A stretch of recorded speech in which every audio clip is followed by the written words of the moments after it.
আসসালামু আলাইকুম, খালিদ আছি আপনাদের সাথে। আজকে আমি জালকাঠির সগৌরবে মাথা উঁচু করে দাঁড়িয়ে থাকা নেসারাবাদ কমপ্লেক্স জালকাঠি, যেটা এনএস কামিল মাদ্রাসা নেসারাবাদ নামে পরিচিত। যাই হোক, জনাব হজরত কায়েদ শাহ ফুজুর রহমতুল্লাহি আলাই তার প্রতিষ্ঠিত এই প্রতিষ্ঠান জালকাঠির একটা গর্ব।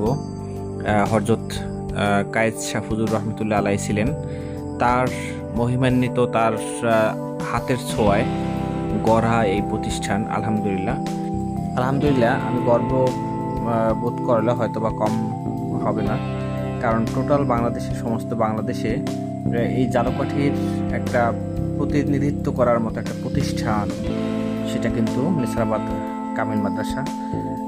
যাই হোক, আমাদের জালকাঠি যারা আছেন সবাই আমার পাশে থাকবেন। আমার এই ভিডিওগুলো কেমন হয় আপনারা জানাবেন। আল্লাহ হাফেজ।